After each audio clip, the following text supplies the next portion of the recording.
আসসালামু আলাইকুম। আজকে আর একটা খবরের প্রতি আপনাদেরকে দৃষ্টি আকর্ষণ করছি।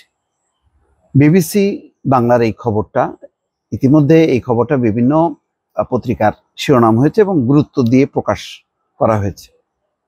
এর কারণ হচ্ছে ফিলিস্তিন।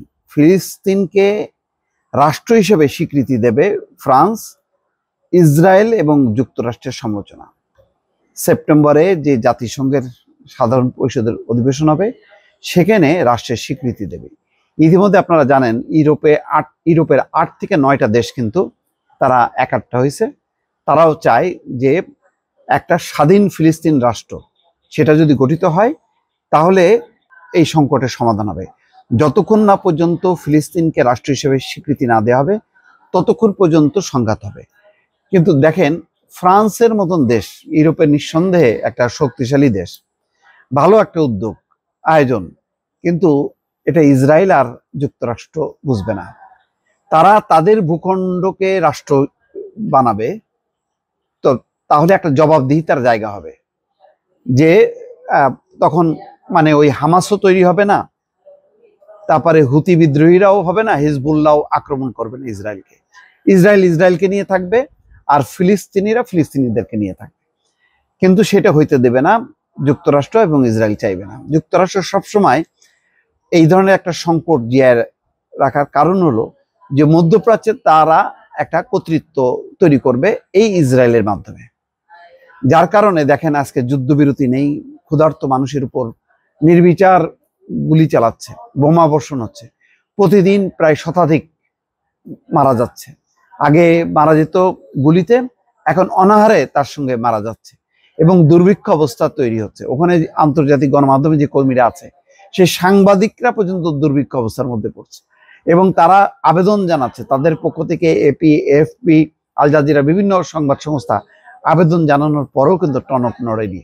ডোনাল্ড ট্রাম্প কত কিছু খেয়াল করেন, কত বিষয়ে বিবৃতি দেন, কিন্তু এই একটা বিষয়ে তিনি একেবারেই ওই ইসরায়েল যা বলবে তার সাথে বিশ্বের আর কোনো দেশ একাত্ম না হলেও মার্কিন যুক্তরাষ্ট্র কিন্তু একাত্ম হয় এবং সমর্থন জানায়। ফ্রান্স আগামী সেপ্টেম্বরে আনুষ্ঠানিকভাবে ফিলিস্তিন রাষ্ট্রকে স্বীকৃতি দেবে বলে জানিয়েছেন দেশটির প্রেসিডেন্ট এনামুয়েল ম্যাক্রো। শিল্পোন্নত 7টি দেশে জোট G7 এর প্রথম কোনো দেশ এই স্বীকৃতি দিতে যাচ্ছে ফিলিস্তিনকে। G7 এর অন্যতম একটা রাষ্ট্র হচ্ছে ফ্রান্স, এবং তারাই প্রথম এই 7টা দেশের মধ্যে স্বীকৃতি দিতে যাচ্ছে। সামাজিক যোগাযোগ মাধ্যম এক্সে একটি পোস্টে ম্যাক্রো বলেছেন, যুক্তরাষ্ট্রের নিউ ইয়র্কে জাতিসংঘের সাধারণ পরিষদের অধিবেশনে আনুষ্ঠানিকভাবে বিষয়টি ঘোষণা করা হবে। আজকের জরুরি প্রয়োজন হলো গাজায় যুদ্ধের অবসান এবং বেসামরিক জনগণকে উদ্ধার করা। শান্তি সম্ভব, অবিলম্বে যুদ্ধবিরতি, সব জিম্মির মুক্তি এবং গাজার জনগণের জন্য ব্যাপক মানবিক সহায়তা প্রয়োজন আমাদের, তিনি লিখেছেন। ফিলিস্তিন কর্মকর্তারা ম্যাক্রোর সিদ্ধান্তকে স্বাগত জানিয়েছে। অন্যদিকে ইসরায়েলি প্রধানমন্ত্রী বেনিয়ামিন নেতানিয়াহু বলেছেন 2023 সালে 7ই অক্টোবর ইসরায়েলে হামাসের হামলার পর এই পদক্ষেপকে সন্ত্রাসকে পুরস্কৃত করা হচ্ছে। মানে অর্থাৎ তীব্রভাবে লিখলো যে যেখানে 7ই অক্টোবর ইসরায়েলে হামলা করলো হামাস, তারপরে এই পদক্ষেপ হচ্ছে সন্ত্রাসকে পুরস্কৃত করা।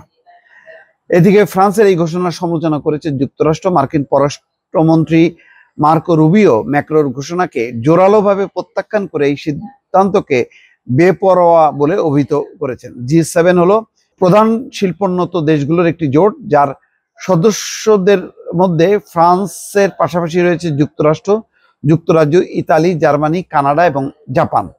এক্সে তার বৃহস্পতিবার পোস্টে ম্যাক্রো লিখেছেন, মধ্যপ্রাচ্যে ন্যায়সঙ্গত এবং স্থায়ী শান্তির জন্য ঐতিহাসিক প্রতিশ্রুতির প্রতি সততার দিক থেকে আমি সিদ্ধান্ত নিয়েছি যে ফ্রান্স ফিলিস্তিন রাষ্ট্রকে স্বীকৃতি দেবে। আমাদের অবশ্যই হামাসের নিরস্ত্রীকরণের নিশ্চয়তা দিতে হবে এবং গাজাকে সুরক্ষিত এবং পুনর্নির্মাণ করতে হবে। এটা ভালো। আসলে রাষ্ট্র যখন স্বীকৃত হয়ে যায় তখন তো অন্যান্য দেশের একটা নজরদারি থাকে, সম্পর্ক থাকে, তখন তাদেরও একটা জবাবদিহিতার জায়গা থাকে। তো সেই অর্থে তখন হামাস যদি নাও থাকে তার তো অসুবিধা তো নাই, অন্তত মানে গাজাবাসীর একটা স্বীকৃতি হলো, ওই অঞ্চলের জনগণ একটা রাষ্ট্র পাইলো, এটাই তো সবচেয়ে বড় পাওয়া। কিন্তু যুক্তরাষ্ট্র আজ পর্যন্ত সেই একমাত্র পারত এই ইসরায়েলকে থামাতে এবং এই ইসরায়েল এই ফিলিস্তিন রাষ্ট্রের একটা স্বীকৃতি আদায় করতে, কিন্তু দুর্ভাগ্যক্রমে আমেরিকার কারণে ফিলিস্তিনি জনগণ ন্যায়সঙ্গত অধিকার থেকে বঞ্চিত হচ্ছে বছরের পর বছর, বহু বছর ধরে। আর এখন প্রতিদিন তারা মৃত্যুর প্রহর গুনছে। দর্শক, ভালো থাকবেন। আল্লাহ হাফেজ।